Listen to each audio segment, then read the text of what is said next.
Hello everyone, welcome back to the Sparkle Amulet of Risk Master Mode playthrough. We are going to continue using XX God Player. Alright, hopefully you all are having a fantastic day. Let me go over here. I think it's double check. Yeah, this is XX God Player, okay. So, you guys know what to expect. I'll talk a bit more about Gauntlet probably in the next level. So let us begin.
So as you can see, instead of me getting purple moss on the left side, I got tangled quarry on the left side.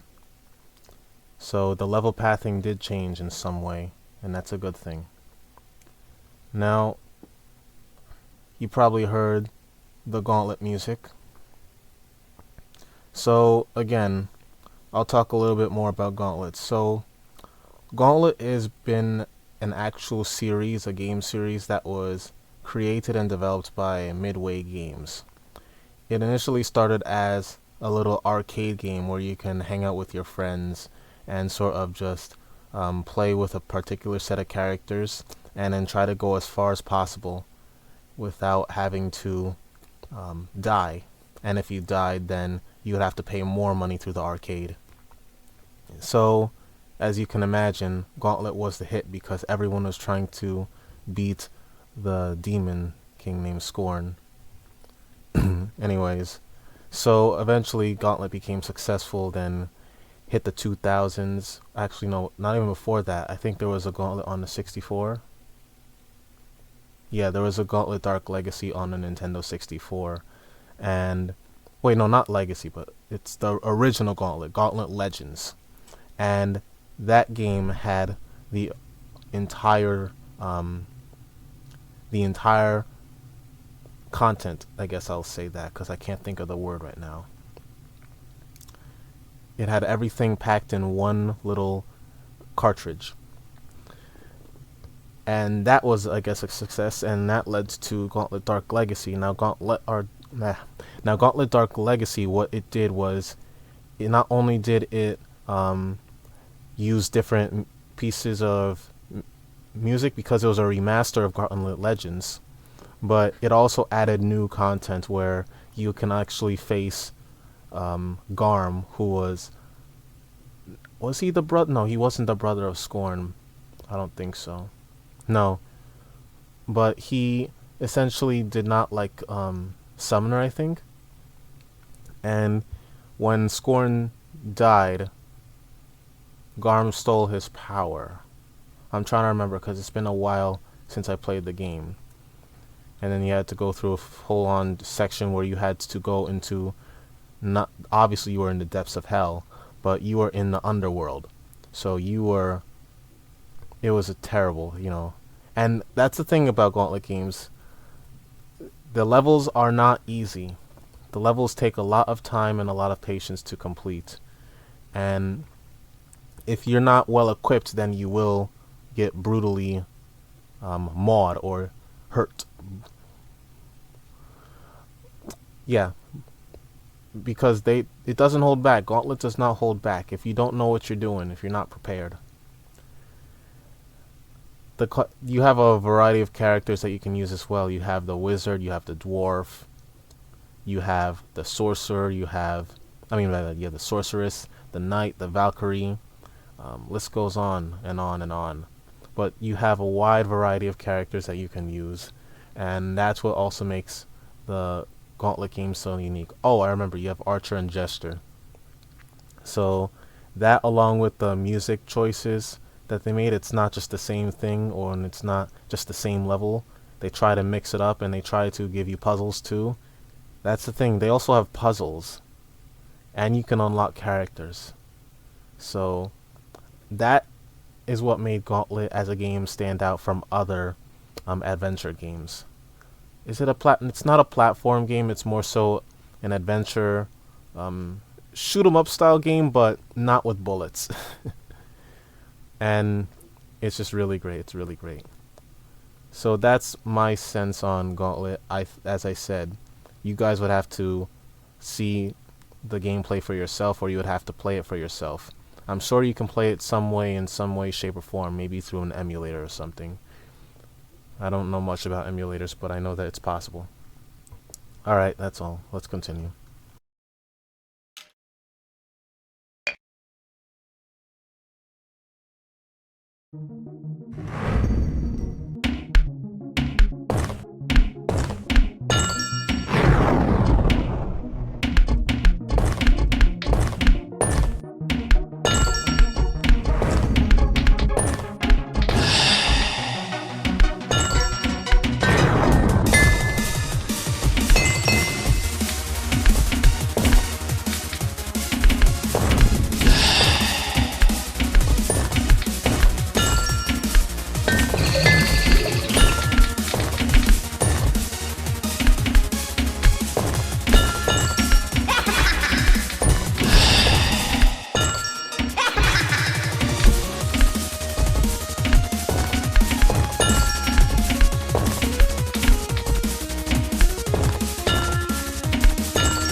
I hope you enjoyed that section. That was Paragon Chaos Airflow. Yeah, Chaos Airflow. Just another piece that was very nostalgic. So, another thing I want to say is, actually, I want to remind you first off that I made 2 videos before. One was called Who I Am, And that video is going to serve as an introductory to my channel in case people are curious about what kind of thing I do, until I can think of something else that sort of encapsulates or provides a better idea of what type of content I produce. I think it's a good job, though. I think it may, who knows, maybe it'll stay forever. It's a joke, it might not, but still, it's a good video that I recommend you guys watching. I put a lot of time and effort into it, and I'm sure it had an impact on you personally, for those who did watch it. For those who haven't, please go watch it right now. Just watch it. It's 4 minutes, but those 4 minutes are just beautiful. It's experience. And then also I made a Let's Talk video during 2024, which was sort of me just emphasizing that I needed a break. And it was because I wasn't happy, or not that I wasn't happy, but actually no, let me be quiet. I was happy. I was not. Can I speak today? Goodness. I wasn't happy with the way the video was received, because I was expecting maybe to get at least 100 views on Who I Am video, but I didn't get that, so I decided to take a break. Then I came back here on November and I saw, it got 100 views. So for those who watched it, thank you. That was the bare minimum for me, because I put a lot of effort into it, and it was one of those videos that I wanted to do good, at least. And another thing I want to say is, with all the things that have been happening with YouTube right now, the social media platform, I do not see YouTube the same way as I used to. For instance, you remember how I talked about Jimmy Donaldson, or Mr. Beast, and how he sort of changed the way YouTube videos, perform and stuff? Well, with everything that's been happening, I've come to just not be happy with the current age of the current era of YouTube. I'm here living in 2007. They're living in like 2024, I guess. It's just a me thing. But that doesn't mean it's okay. Just because they're living in 2024 and I'm living in 2008 doesn't mean that there's something wrong with me. I think there's something wrong with YouTube itself. Just my 2 cents. Alright. Let me continue.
I'm gonna be honest.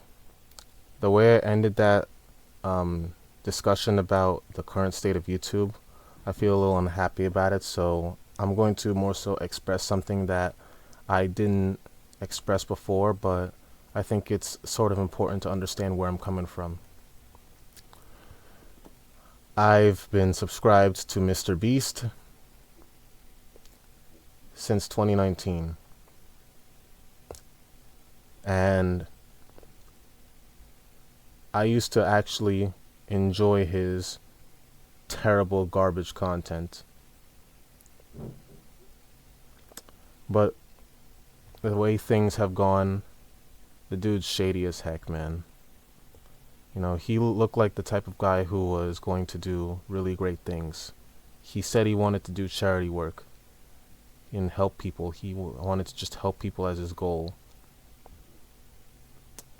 And I'm upset with myself because I ate that crap up like the idiot I was, which is why I emphasized in the Let's Talk video I'm not perfect and that I've made a lot of bad decisions in my life. One thing I will say is, no matter how hard, no matter how a person wants you to look at them, do not trust them. No matter how hard they try to tell you that they have good intentions, especially the ones who are trying to just do things like charity. If it becomes charity, question the intent, question everything. I mean, the writing was right there in my face, and when he got too popular and just too big to control, just, you know, this is the consequence. Because look at what he's doing now. He's suppressing all the comments that people make, the deleted ones. He deleted them all.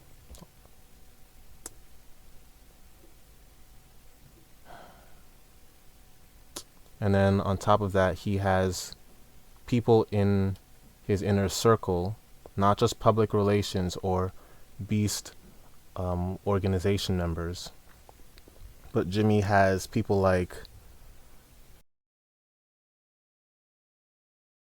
all these garbage individuals coming together to just support this guy like he's some sort of saint, but he's not.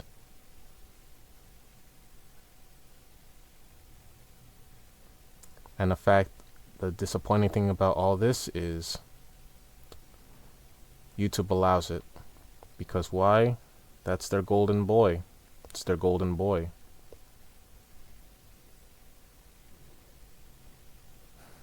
And again, I'm disappointed in myself, but you know the good old saying, fool me once, shame on you. Fool me twice, shame on me. I feel like I fooled myself twice here. So this is a shame on me. But at least the good news is I've wised up now. So I'm not going to subscribe to anyone anymore. I'm not going to subscribe to anyone anymore. I'm just not. It's just not worth it.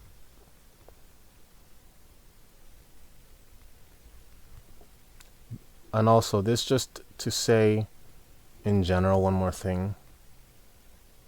Billionaires do shady things to get to where they are. So, just remember that. Alright, let's continue.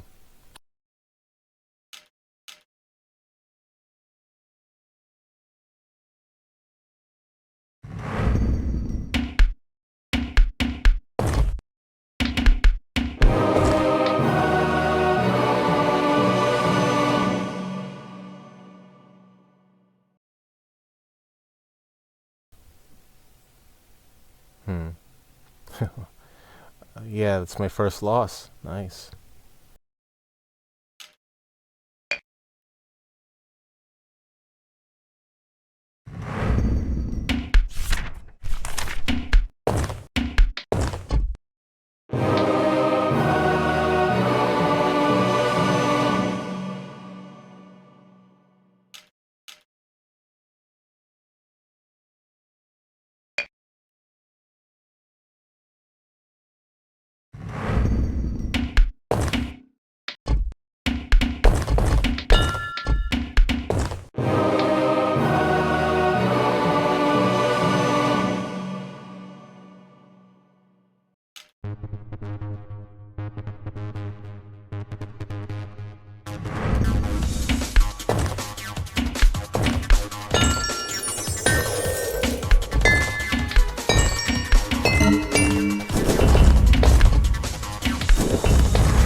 It happens.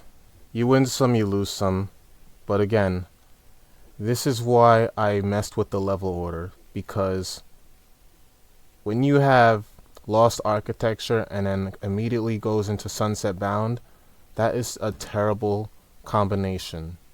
And you don't want to do that at the ending of the Vortex. So, another thing I want to talk about is the movie Inception.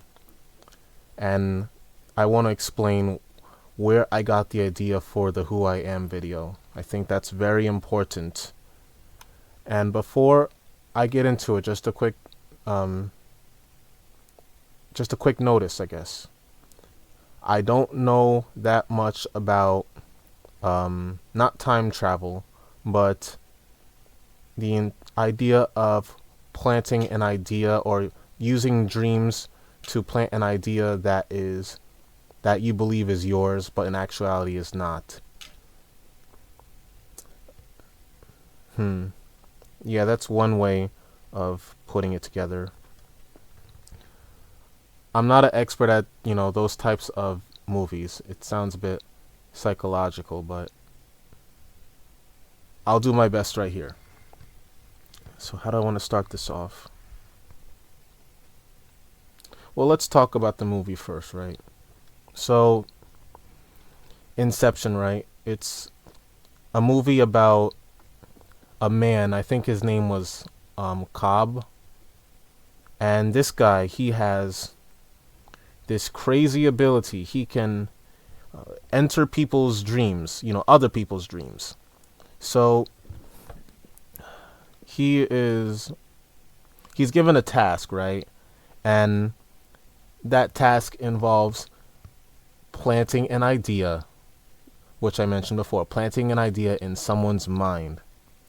And it sounds impossible, right? Yeah, it sounds impossible.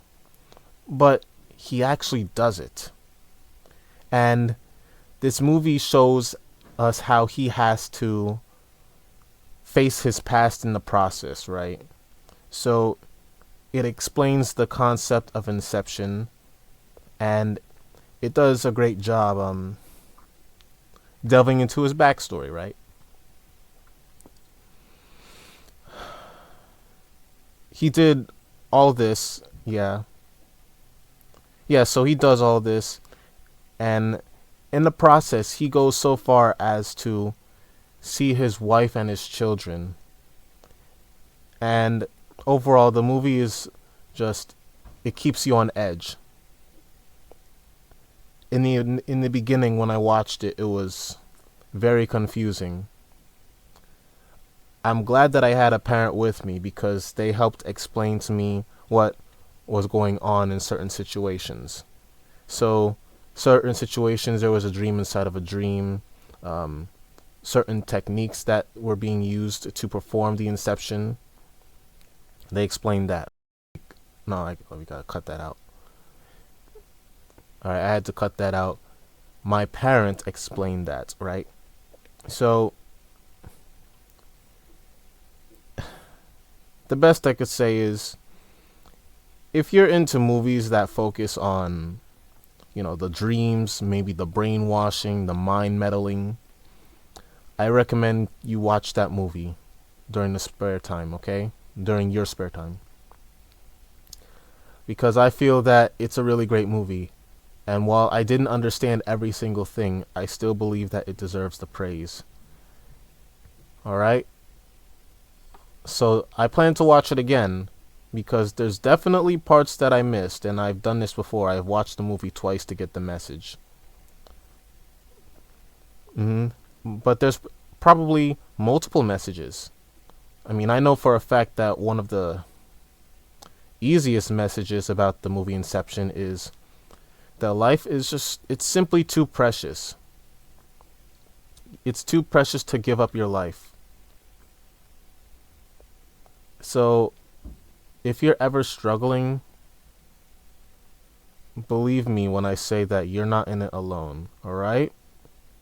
That's the message I believe, because we all have to deal with whatever problems that arise in capacity, our own problems, right? For example, like I need to take a break, focus on family matters, focusing on my studies as well. But I have some time to upload now. So that's all I have. I really don't know what else to say, but Inception again, great movie, great cast, Leonardo DiCaprio, very other famous actors. Please watch it for yourself. You'll appreciate it. It's an experience, a very great experience. Alright, that's it. Let's continue.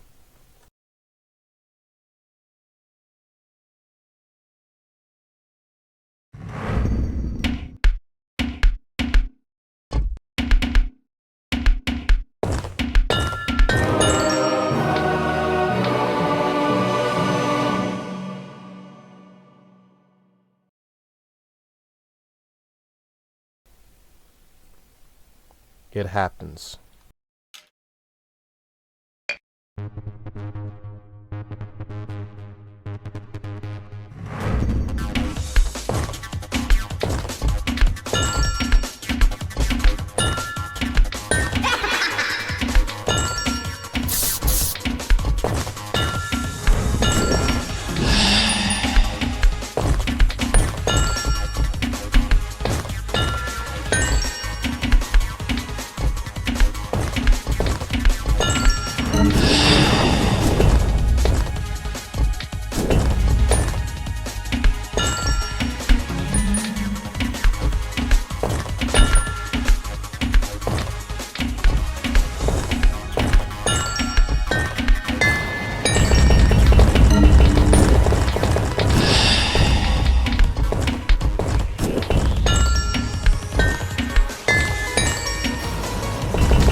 Thank you guys for watching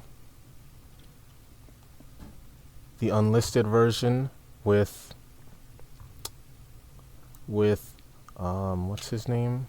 I have to look actually. My brain fart. The unlisted version with the ball breaker will be in the description. Have a wonderful rest of your day. Peace out, everyone.